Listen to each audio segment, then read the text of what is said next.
Hello बच्चों, कैसे हैं आप सब। इससे पहले क्लास में हमने इस चैप्टर को पढ़ा था।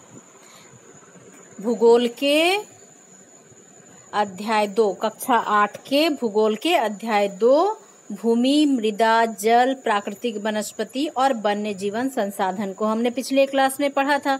लेकिन इसका कुछ अंश बाकी रह गया था, उसे आज हम पूरा करेंगे। तो इससे पहले हम देख लेते हैं कि पिछली कक्षा में हमने क्या क्या पढ़ा था।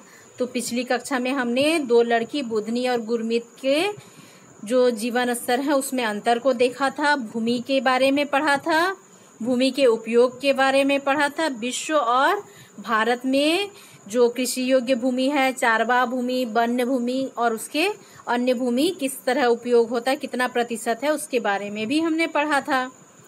और झारखंड में भूमि के जो उपयोग है उसके बारे में भी हमने देखा था। भूमि संसाधन के संरक्षण के तरीकों के बारे में, मृदा के निर्माण, मृदा परिच्छेदिका, झारखंड में मृदा वर्गीकरण, ठीक है, कितनी तरह की मृदा होती है, मृदा का निम्नीकरण और निम्नीकरण के सहायक कारक, और मृदा संरक्षण की विधियों के बारे में भी हमने पढ़ा था।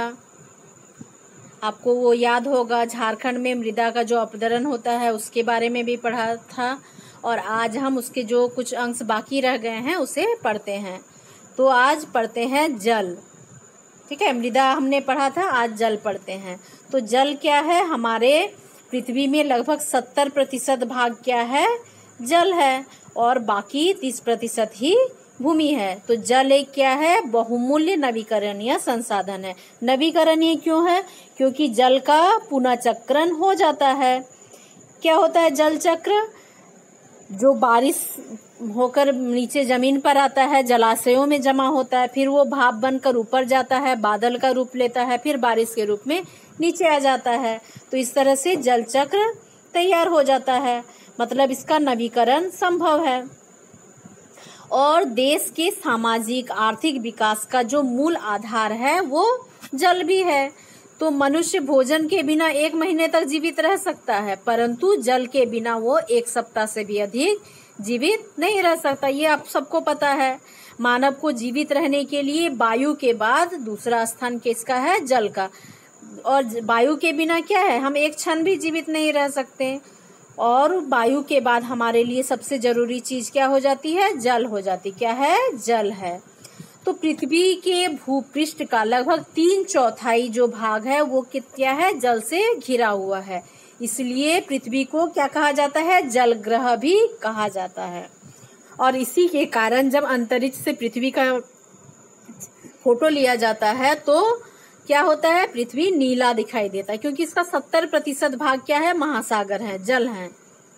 और लगभग 3.5 अरब वर्ष पहले जो जीवन महासागरों में प्रारंभ हुआ था, महासागरों के लवणीय जल हैं। क्या है, जो जीवन हुआ था लगभग शुरू हुआ था 3.5 अरब वर्ष पहले। तो उस समय माना जाता है कि जो जीवन प्रारंभ हुआ था वो महासागरों से ही प्रारंभ हुआ था। लेकिन एक बात आप सोचते होंगे कि पृथ्वी का लगभग 70% भाग पानी है, लेकिन फिर भी क्या है, हमारे देश में या फिर विश्व में पानी का बहुत ज्यादा संकट है। तो इसका क्या कारण है कि जो महासागर के जल हैं वो क्या है, नमकीन है, लवणीय है, और मानवीय उपयोग के लिए वो उपयुक्त नहीं है।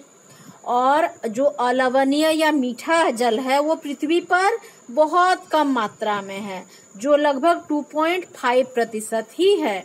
इसलिए हमारे विश्व में जल संकट उत्पन्न हो जाता है। इसका लगभग 70% भाग बर्फ की चादरों के रूप में अंटार्कटिका, ग्रीनलैंड और पर्वतीय प्रदेशों में पाया जाता है। और क्या है, इसका लगभग 70% क्या है कि जो उत्तरी ध्रुव है, दक्षिणी ध्रुव है, आपको पता है कि वो क्या होता है, हमेशा बर्फ से ढके रहते हैं।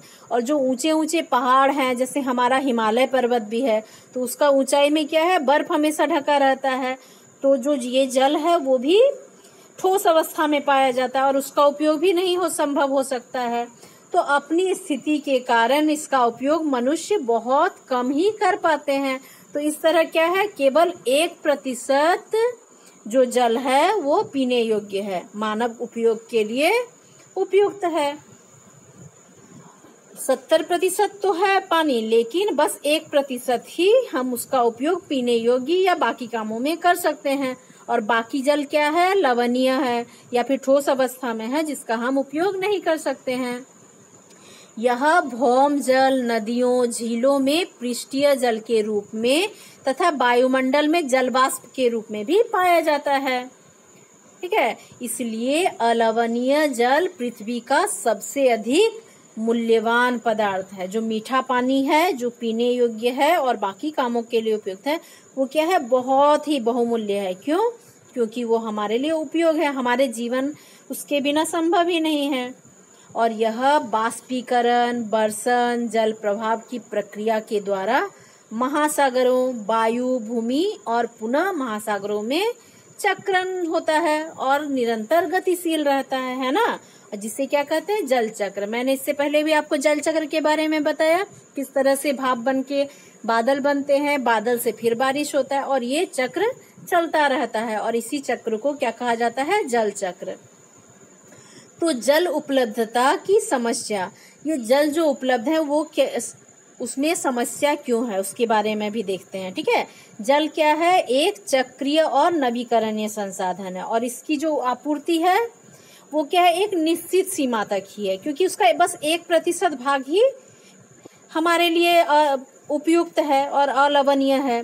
तो पृथ्वी पर जल आज भी उतना ही है जितना कि आज से 2000 वर्ष पहले था, परंतु पिछले कुछ दशक में क्या हो गया? जनसंख्या में बहुत ज्यादा वृद्धि होने लगी और कृषि के विकास एवं सिंचाई के विस्तार, औद्योगिकरण, नगरीकरण से जल की मांग में बहुत ज्यादा वृद्धि होने लगी। और इसके परिणाम स्वरूप क्या हुआ? जो प्रति व्यक्ति जल उपलब्ध है वो कम हो गया। क्या है? 2000 वर्ष पहले भी उतना ही जल था और आज भी उतना ही जल है। क्यों? क्योंकि जल का तो चक्रण चलते रहता है, जल एक रूप से दूसरे रूप में परिवर्तित होता है और पुनः जल के रूप में आ जाता है। लेकिन पहले तो जल का इतना संकट नहीं था, लेकिन अभी इतना ज्यादा संकट का कारण है जनसंख्या के में वृद्धि होना और साथ ही कृषि का विकास होना, किसी के लिए सिंचाई के लिए पानी की आवश्यकता, नगरों के लिए पानी की आवश्यकता, औद्योगिकरण के लिए पानी की आवश्यकता।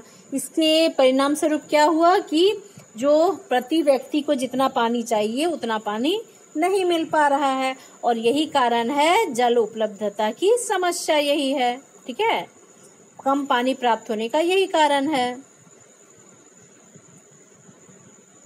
तो देखिए, जल का उपयोग, जो धरातलीय एवं भौम जल का सर्वाधिक उपयोग कृषि क्षेत्र में सिंचाई के लिए किया जाता है ना। सिंचाई के लिए बहुत ज्यादा पानी की आवश्यकता होती है और सिंचाई के अतिरिक्त मत्स्य पालन, बागवानी आदि में भी किया जाता है। मछली पालन के लिए भी चाहिए, बागवानी के लिए भी चाहिए पानी। और तीव्र आर्थिक विकास के कारण औद्योगिक और घरेलू क्षेत्र में भी जल का जो उपयोग है वो बढ़ता ही जा रहा है। औद्योगिकरण के कारण भी जल अधिक चाहिए, घरेलू क्षेत्रों में भी जल का उपयोग बढ़ गया है। तो इस चित्र में हम देखेंगे किस तरह से जल का उपयोग हो रहा है। ये पहले चित्र में दिख रहा है धरातलीय जल का उपयोग और ये है भूमिगतीय जल का उपयोग। तो धरातलीय जल क्या है? जो पृथ्वी के ऊपरी जो परत है, धरातल है, वहीं पर उपलब्ध है, उसे कहते हैं धरातलीय जल। और भूमिगत जल जो वर्षा होने के बाद जो मिट्टी अपने में पानी को सोख लेती है और वो नीचे जाकर जमा हो जाती है जमीन के नीचे, जिसे हम नलकूपों के द्वारा, कुओं के द्वारा बाहर निकाल लेते हैं, उसे क्या कहते हैं? भूमिगत जल।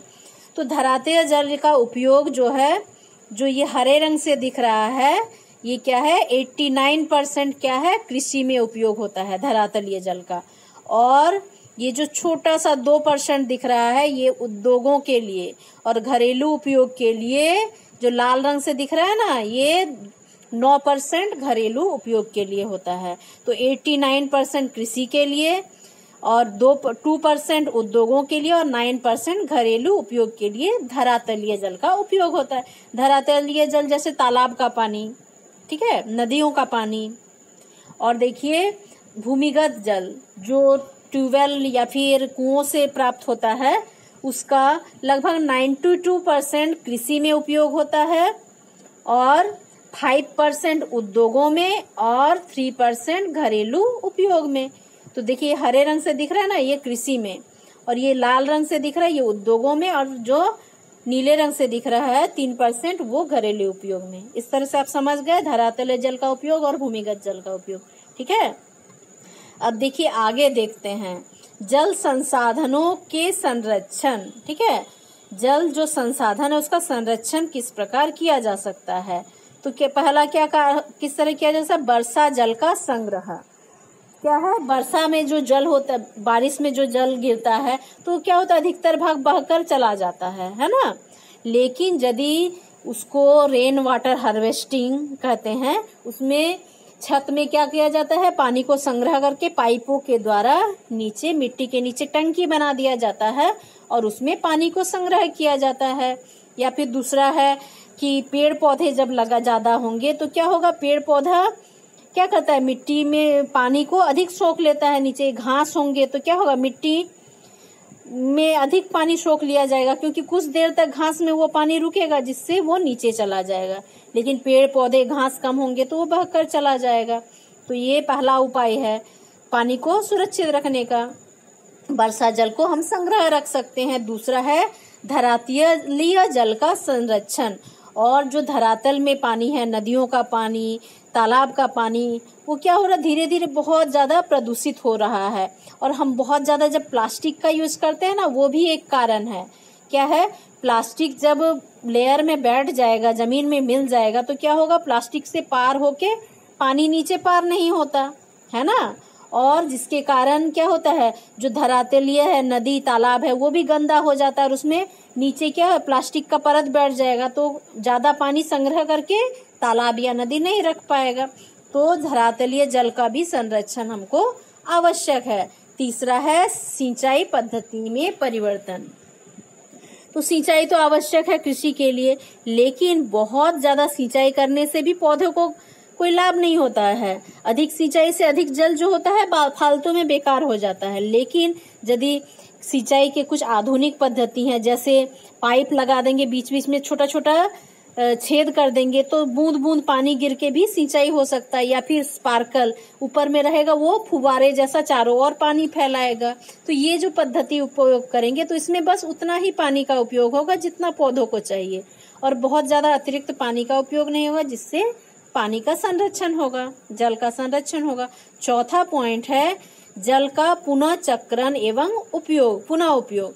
तो पानी बहुत ज्यादा नष्ट नहीं करेंगे। क्या होगा, जो बारिश का पानी होगा उसके टंकी में संग्रह करेंगे, या फिर जो पानी है उसको, जो एक्स्ट्रा पानी हो जमीन में जाने के लिए देंगे। ठीक है, या फिर जो भूमिगत जल है उसकी जो मात्रा है उसको बढ़ाने का प्रयास करेंगे, जिससे क्या होगा, जल का पुनर्चक्रण होगा। या फिर पेड़ लगाएंगे, उससे भी जल का पुनर्चक्रण में सुविधा होगा। डोभा का निर्माण करेंगे, छोटे छोटे जलाशय बना सकते हैं। और जितने ज्यादा, पहले क्या है, जलाशय बहुत थे, लेकिन धीरे धीरे जब जमीन का अभाव होने लगा, घर बनाने के लिए जलाशयों को भी ढक दिया गया। लेकिन यदि बहुत ज्यादा छोटे छोटे जलाशय बनाए जाएंगे, डोभा बनाए जाएंगे, तो क्या होगा, बारिश का पानी उसमें संग्रह होगा और धीरे धीरे जो भूमिगत जल है उसका भी स्तर बढ़ेगा और धरातलीय जल का भी स्तर बढ़ेगा। ठीक है, और नेक्स्ट पॉइंट है समुद्री जल का उपयोग। और समुद्री जल के उपयोग के लिए भी कुछ टेक्निक का विकास करना होगा, जिससे उसको मीठे जल में परिवर्तित करके उसका उपयोग पीने योग्य या बाकी कामों में किया जा सके। इसके लिए भी प्रयास करना चाहिए। तो ये आप जो पॉइंट है सारे नोट कर लेंगे कॉपी में। ठीक है, आगे देखते हैं जल संसाधनों का संरक्षण। ठीक है, जल संरक्षण का तात्पर्य क्या है, जल का अनावश्यक उपयोग को कम करना। तो जल स्रोतों को बचाना और अवशिष्ट जो जल है उसका पुनः चक्रण करना। ठीक है, पुनः उपयोग के द्वारा उसको पुनः चक्रण करना। और जल जो संरक्षण का मुख्य उद्देश्य क्या है, जल की बढ़ती हुई मांग को पूरा करना। क्या है, लोगों के लिए जल ज्यादा से ज्यादा जल उपलब्ध कराना। ठीक है, तो जल के स्रोतों को बचाना। ठीक है, जल संसाधन के संरक्षण के लिए कुछ कदम उठा सकते हैं, वो नीचे दिए गए हैं। तो पहला क्या कर सकते हैं, वर्षा जल का संग्रह करना चाहिए। क्यों? क्या किस तरह से वर्षा के जल को छत पर टंकी बनाकर संग्रहित किया जा सकता है। वर्तमान समय में इसे सुरक्षित करने का एक प्रमुख तकनीक वर्षा जल संचयन रेन वाटर हार्वेस्टिंग है। ठीक है, इसके तहत जो संग्रहित जल है उसका उपयोग किया जा सकता है, क्योंकि बारिश में कितना ज्यादा पानी गिरता है और सब बहकर चला जाता है। यदि हम उसको छत में टंकी बनाकर या फिर पाइप के द्वारा नीचे कहीं टंकी बनाकर संग्रह कर लेंगे तो उससे कितने ज्यादा पानी हमको मिल जाएगा और उसका उपयोग भी हम कर सकते हैं अपने दैनिक जीवन में। तो इसे कहते हैं रेन वाटर हार्वेस्टिंग। तो दूसरा पॉइंट है कि धरातलीय जल के संरक्षण हेतु वृक्षों की जो कटाई है उसको रोकना और वृक्षारोपण करना। ठीक है, वृक्षों के जो जड़ हैं वो जल के प्रवाह को क्या करते हैं, धीमा कर देते हैं, और जब जल धीमी गति से बहेगा तो क्या होगा, मिट्टी उसको खींच लेगी और जिससे जो भूमिगत जल है उसकी मात्रा बढ़ेगी, तो इससे भी जल संरक्षण होगा। तीसरा पॉइंट है सिंचाई के नए तकनीक का उपयोग, जैसे छिड़काव सिंचाई, बूंद बूंद सिंचाई का प्रयोग करना, जो मैंने ऊपर बताया आपको। ठीक है, और क्या है, जल एक चक्रीय संसाधन है, अतः बर्बाद हुए जल का पुनः चक्रण कर उसका उपयोग करना चाहिए। तो झारखंड सरकार द्वारा जल के संरक्षण को बढ़ावा देने के लिए बहुत सारे प्रयास किए गए। उन्होंने डोभा निर्माण को एक महत्वपूर्ण उपाय बनाया। तो क्या है, जो मनरेगा के द्वारा जो काम होता है उसके द्वारा भी सरकार बहुत सारे डोभा का निर्माण कराती है। लोगों को काम भी मिल जाता है, लोगों का जल का जो कमी है वो भी पूरा हो जाता है। और डोभा के तहत क्या किया जाता है, छोटे आकार के गड्ढों का निर्माण किया जाता है, जिसमें क्या होता है, वर्षा का जल संग्रहित होता है और जिसका उपयोग खड़ी फसलों को बचाने, पशुओं के लिए भी किया जाता है। ठीक है, तो इस तरह क्या किया है, डोभा बनाकर झारखंड सरकार पानी का संरक्षण करने का प्रयास कर रही है। और जानने की कुछ बातें हैं, इसको देख लेते हैं। बोतल बंद पानी बेचने वाली कंपनियां जो हैं वो भूमिगत जल के निम्नीकरण में सहायक कर रही है। क्या है, बोतल बंद जो कंपनियां हैं उनके कारण भी जल का निम्नीकरण हो रहा है। कैसे, इसका जो उदाहरण एक है, ज्वलंत उदाहरण केरल के पालक्काड़। ठीक है, पालक्काड़ जिले का एक गांव है। ठीक है, जहां लगे एक पानी संयंत्र में 300 से 600 फीट गहरे 60 बोरवेल खोदे गए हैं। कितने? 60 बोरवेल। तो सोचिए, इतने गहराई में जब 60 बोरवेल खोदे जाएंगे और जिससे प्रतिदिन 15 लाख लीटर पानी जमीन से खींचा जा रहा है। ठीक है, और 15 लाख लीटर जब जमीन के नीचे से पानी खींचा जा रहा है तो धीरे धीरे जो आसपास के जलाशय हैं, जैसे गांव का कुआं है, तालाब है या फिर कोई जलाशय है, धान का जो खेत है वो क्या है, सूख जा रहा है। क्यों नीचे जो भूमिगत जल है वो सूख जा रहा है, मिट्टी सूख जा रही है नीचे की। तो क्या हो रहा है, ऊपर में जो धरातल में पानी है उसको भूमि खींच ले रहा है और जिससे सारे जो आसपास के क्षेत्र हैं वे सूख जा रहे हैं और गांव के लगभग 300 निवासियों पर जल संकट खड़ा हो जा रहा है। तो इस तरह से क्या है, वहां के लोग जल संकट से पीड़ित हैं। तो प्राकृतिक, नेक्स्ट पॉइंट पढ़ते हैं हम, प्राकृतिक वनस्पति और वन्य जीवन। ठीक है, तो प्राकृतिक और वन्य जीव क्या है, बहुत ही बहुमूल्य संसाधन है। जो वनस्पति के अंतर्गत क्या क्या आते हैं, पेड़ पौधों से लेकर छोटे छोटे घास भी आते हैं। ठीक है, तो पौधों से इमारती एवं अन्य कार्यों के लिए लकड़ियां प्राप्त होती है और जो पौधे होते हैं वो प्रकाश संश्लेषण की क्रिया के द्वारा ऑक्सीजन बनाते हैं, है ना, जिससे हम सांस के रूप में ग्रहण करते हैं। तो पेड़ हमारे लिए कितना जरूरी है ना। तो वनस्पति मृदा को संरक्षित क्या करता है, संरक्षित रखता है, जिससे मृदा की जो उर्वरा शक्ति है वो बढ़ती है। जो वन्य जीव जंतु हैं उनका आश्रय भी कौन प्रदान करता है, जंगल प्रदान करता है। साथ ही पर्यावरण एवं परितंत्र को भी संतुलित करने का काम वन करता है, जंगल करता है। तो वनस्पति एवं वन्य जीवों के विभिन्न प्रकार के जो उत्पाद प्राप्त होते हैं उनमें से उद्योगों के लिए कच्चा माल प्राप्त होता है, औषधियां होती है, घरेलू उपयोग के लिए कुछ वस्तुएं भी होती हैं। तो तो इस तरह से वन हमारे लिए कितनी उपयोगी है ना। इसलिए हमें वन को संरक्षित करना चाहिए। वनों के कारण वर्षा होती है, मिट्टी की उर्वरा शक्ति बढ़ती है, जीव जंतुओं का आश्रय स्थल है, जो हमारा परितंत्र है वो संतुलित रहता है, और जो उद्योगों के लिए कच्चा माल औषधि मिलता है वो वनों से ही मिलता है। जो शंकुधारी वन में प्राप्त होने वाला जो मुलायम लकड़ी है कि गुद्दी से क्या किया जाता है, कागज का निर्माण किया जाता है। कागज किससे बनता है, जो शंकुधारी वन से प्राप्त होने वाले मुलायम लकड़ी है उससे बनता है। और विभिन्न प्रकार के फल, औषधि, जो तारपीन का तेल होता है, गोंद, ये सब कहाँ से प्राप्त होते हैं, वनों से प्राप्त होते हैं। साथ ही वन्य जीवों से हमें क्या प्राप्त होता है, मांस, चमड़ा, ऊन, ये सब प्राप्त होता है। तो वन कितने ज्यादा हमारे लिए उपयोगी है ना। तो झारखंड में पाए जाने वाले वनों में से 2 प्रकार के उत्पाद मिलते हैं, मुख्य उत्पाद और गौण उत्पाद। तो मुख्य उत्पाद क्या है, इसके अंतर्गत क्या आते हैं, साल, सागवान, शीशम, सेमल, खैर आदि की कीमती एवं उपयोगी लकड़ी, ये हो गए मुख्य स्रोत। क्या है, लकड़ियां जो मिलती है बहुत अच्छे क्वालिटी की होती हैं, जो शीशम, सागवान की होती है ना। और गौण उत्पाद क्या होते हैं, गौण उत्पाद हैं वनों से सीधे प्राप्त ना होकर अप्रत्यक्ष रूप से प्राप्त होता है। तो इस प्रकार के उत्पाद क्या है, लाह है जिससे चूड़ियां बनती है, मधु जो हनी, रेशम, ठीक है, जिससे कपड़ा बनता है, केंदू का पत्ता जिसमें बहुत तरह की चीज बनते हैं, ठीक है। तो ये सब क्या है, वनों से प्राप्त होने वाले मुख्य और गौण उत्पाद हैं। तो वन हमारे लिए कितना उपयोगी है, वन से हमारा जीवन भी चलता है, तो इसलिए वनों का रक्षा भी आवश्यक है।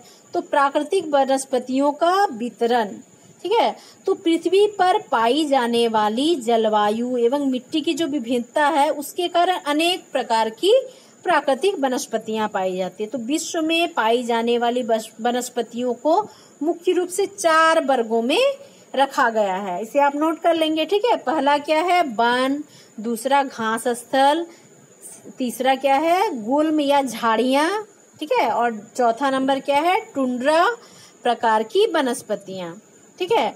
तो अब देखते हैं इसको अलग अलग से। भारी वर्षा वाले क्षेत्रों में घने जंगल पाए जाते हैं। कांगो बेसिन जो अफ्रीका या अमेजन बेसिन जो दक्षिण अफ्रीका में है, कांगो बेसिन कहाँ, अफ्रीका में, और जो अमेजन बेसिन है वो दक्षिण अमेरिका में है, में इस प्रकार के वन पाए जाते हैं। जैसे जैसे आर्द्रता कम होती जाती है, जो वृक्षों का आकार होता है और उसका जो सघनता होता है वो भी कम होता जाता है। मतलब जितना ज्यादा वर्षा होगा उतना ज्यादा सघन वन पाए जाएंगे। और सामान्य वर्षा वाले क्षेत्रों में छोटे आकार के वृक्ष या घास ही उगते हैं, ठीक है। तो विश्व में अनेक घास स्थल भी हैं। कम वर्षा वाले शुष्क प्रदेशों में कटीली झाड़ियां और गुल्म पाए जाते हैं। जहां बहुत ज्यादा वर्षा होता है वहां वन पाए जाते हैं, जहां थोड़ा सामान्य वर्षा होता है वहां घास स्थल पाए जाते हैं, और जहां बहुत ज्यादा कम वर्षा होता है वहां पर गुल्म या झाड़ियां पाई जाती है। तो इस प्रकार के क्षेत्रों में पौधों की जो जड़ें होती है जलों की खोज में, पानी की खोज में बहुत ज्यादा गहराई तक जाती है। और जो ध्रुवीय प्रदेश में ठंडा के कारण छोटे छोटे घास के रूप में वनस्पति उगती है, जैसे मोस, लाइकेन। जो ठंडे जगह है जैसे हिमालय प्रदेश या जो प्रदेश है ठंडा जिसमें बर्फ जमा रहता है, वैसे जगह में क्या है, छोटे छोटे घास के रूप में वनस्पति पाई जाती है, जैसे मोस, लाइकेन हुए, फर्न हुए, ठीक है, इस तरह के पौधे पाए जाते हैं, वही टुंड्रा प्रदेश जैसे, ठीक है। तो क्या है, वनों को उनकी पत्तियां गिरने के आधार पर प्रायः सदाहरित वन और पर्णपाती वन के रूप में वर्गीकृत किया जा सकता है। तो सदाहरित वन उन्हें कहते हैं जिन वनों में वृक्ष वर्षा के किसी भी ऋतु में अपनी पत्तियां एक साथ नहीं गिराती, मतलब वो हमेशा क्या है, हरे भरे रहते हैं। और पर्णपाती वन वैसे वन हैं जिनकी वृक्ष बाष्पोत्सर्जन से होने वाली जल की हानि को रोकने के लिए किस ऋतु में, विशेष ऋतु में अपनी जो पत्तियां हैं वो गिरा देते हैं, ठीक है। जो उसके पत्ते क्या है, बाष्पोत्सर्जन के कारण वो क्या होते हैं, पानी सब सूख जाता है पौधे का, और उसको कम करने के लिए क्या होते हैं, पत्तियां गिरा देती हैं। और मरुस्थलीय क्षेत्रों में वाष्पोत्सर्जन के प्रभाव को कम करने के लिए ही जो पत्तियां होती है वो कांटे के रूप में रूपांतरित हो जाती हैं। तो पिछले कई दशकों में विश्व जनसंख्या में तीव्र गति से वृद्धि हुई है। तो वर्तमान समय में विश्व की जो जनसंख्या है वो 7 अरब से भी अधिक है। तो बढ़ती हुई जनसंख्या के पोषण एवं फसलों को उगाने के लिए जो वनों का विनाश हुआ है वो बहुत ज्यादा हुआ है। विश्व भर में वनों का आवरण तेजी से समाप्त हुआ, किसके कारण? जनसंख्या में वृद्धि के कारण।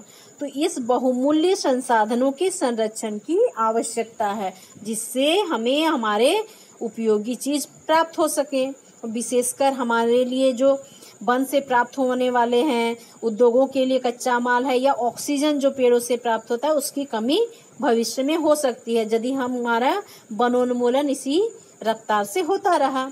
तो नेक्स्ट है क्या है? प्राकृतिक वनस्पतियां और वन्य जीवन का संरक्षण। तो जो प्राकृतिक वनस्पतियां हैं उसको संरक्षण किस तरह किया जा सकता है? वन हमारी संपदा है, क्या है? संपत्ति है। तो पौधे जंतुओं को आश्रय प्रदान करने के साथ साथ जो परितंत्र को भी क्या है वो सुरक्षित रखती है। जलवायु के में परिवर्तन एवं मानवों के द्वारा जो हस्तक्षेप होता है उसके कारण क्या है? पौधे और जंतुओं के जो प्राकृतिक आवास हैं वो क्या होते हैं? धीरे धीरे नष्ट होने लगे हैं। तो बहुत सी जो जातियां हैं असुरक्षित और संकटापन्न हो गए, मतलब संकट में आ गए हैं। क्यों? क्योंकि उनका जो घर है वो समाप्त होने लगा है। तो इस जो कुछ दुर्लभ प्रजातियां हैं वन्य जीवों की वो भी कम होने लगी हैं, कुछ जो लुप्त होने के कगार पर भी हैं।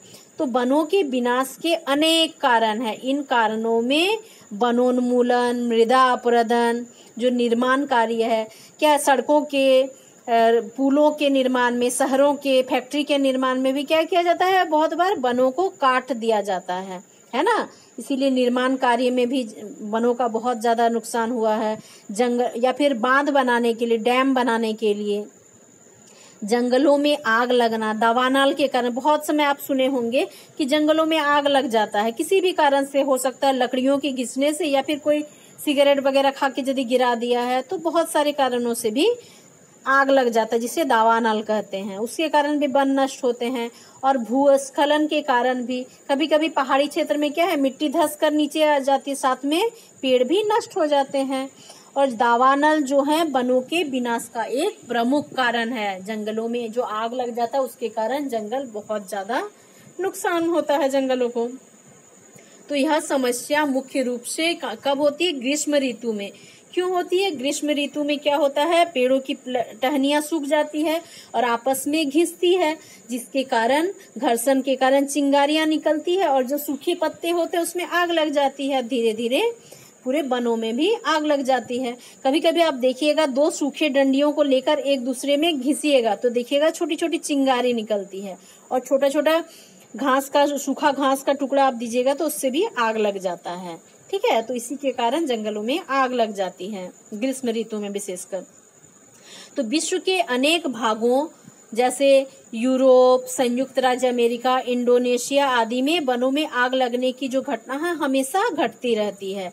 भारत के उत्तरी पूर्वी राज्यों में शिवालिक हिमालय के जो पश्चिमी घाट के पर्वत है उसमें भी ये दावानल की बहुत बड़ी समस्या है।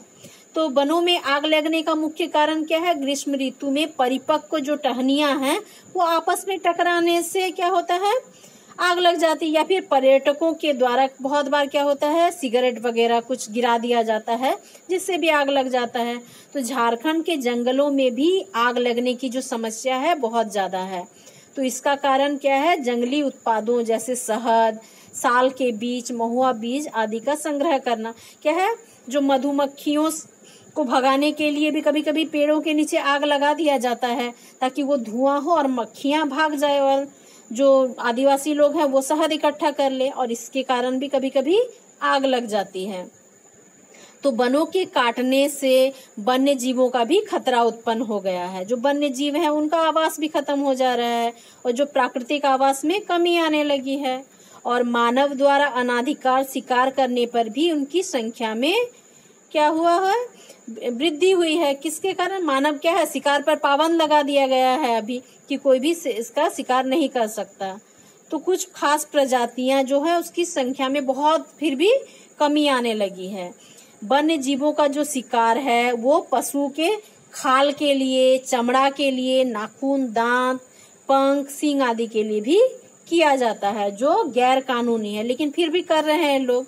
इनमें से कुछ जंतु जिनका शिकार किया जाता है, चीता, शेर, हाथी, ब्लैक बग, मगरमच्छ, दरियाई घोड़ा, हिम तेंदुआ, शुतुरमुर्ग और मोर, ठीक है, इनका भी शिकार किया जाता है। इनका संरक्षण जागरूकता बढ़ाकर किया जा सकता है।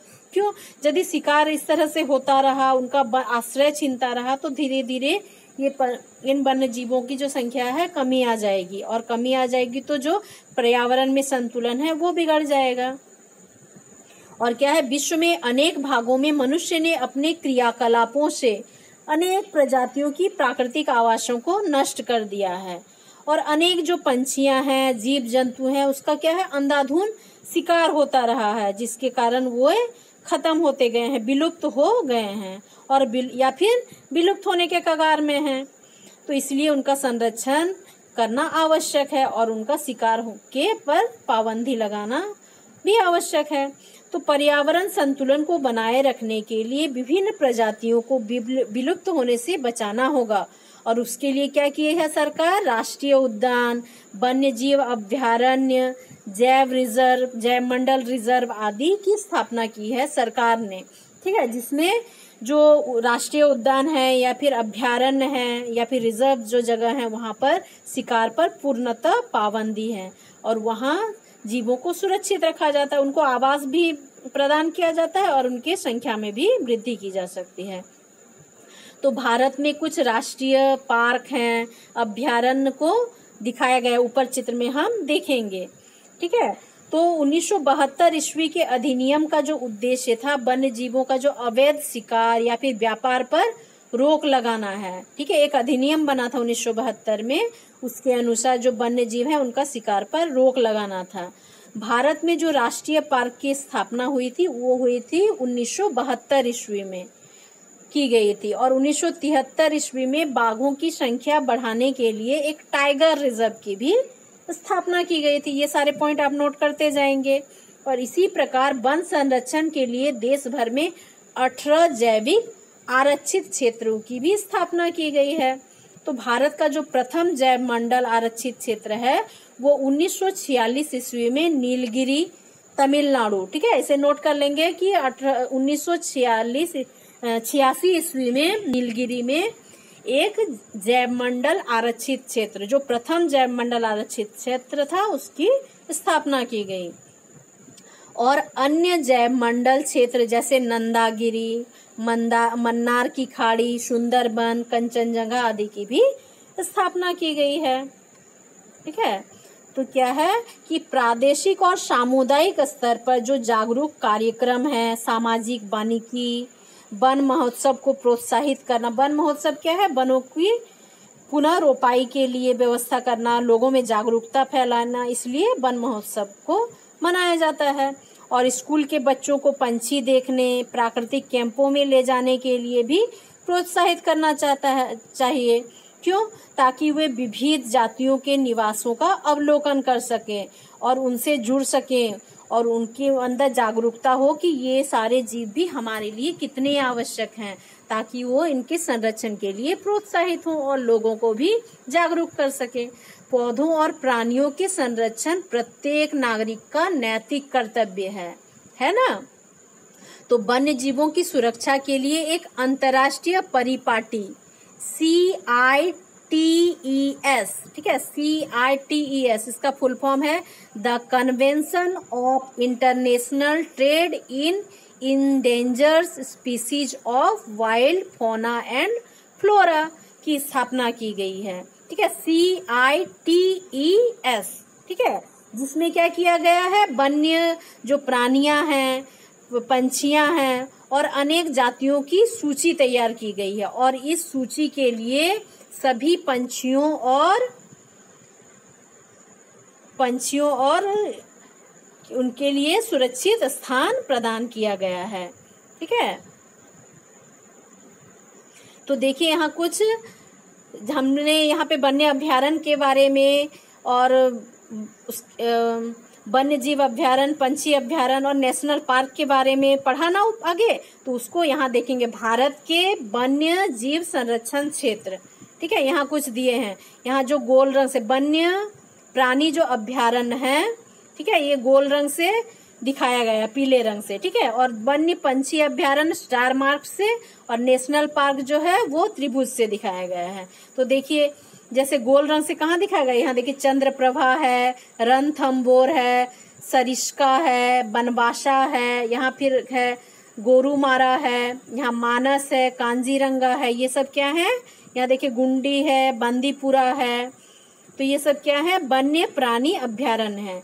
और जो पंछी अभ्यारण्य स्टार मार्क से दिखाया गया, जैसे यहाँ भरतपुर है, ठीक है, यहाँ रंगाडीतू है, यहाँ पे है वेदांथंगल है, तो ये सब क्या है, पंछी अभ्यारण्य है, पंछियों के लिए सुरक्षित क्षेत्र हैं। और जो नेशनल पार्क है त्रिभुज में दिखाया गया, जैसे शिवपुरी है, राजदेवरा है, यहाँ कान्हा पिसली है, तदोबा है, यहाँ सिमलीपाल है, ये सब क्या है, यहाँ दुधवा है, ये सब नेशनल पार्क हैं। और भी है, यहाँ कार्बेट है नेशनल पार्क, ठीक है, इस तरह से सब दिखाया गया। और ये क्या है, ऊपर में दिखाया गया वन्य प्राणी अभ्यारण्य दिखाया गया है, कांजीरंगा है, इधर दाचीगामा है, ठीक है, यहाँ पे गिर नेशनल पार्क भी है, बांदीपुरा, मुंडूमलाई। तो इस चित्र को, जो भारत का मानचित्र है, इसे वो ध्यान से देखेंगे और उसमें इसको आप अपने कॉपी में बनाकर सारे वन्य प्राणी अभ्यारण्य, पंछी अभ्यारण्य और नेशनल पार्क को चिन्हित करेंगे और उनके नाम भी लिखेंगे। ठीक है, ये देख रहे हैं ना भारत का मानचित्र है, तो इसमें सारे अभ्यारण्य और पार्क दिए हैं, उसको आप अपने कॉपी में अंकित करेंगे।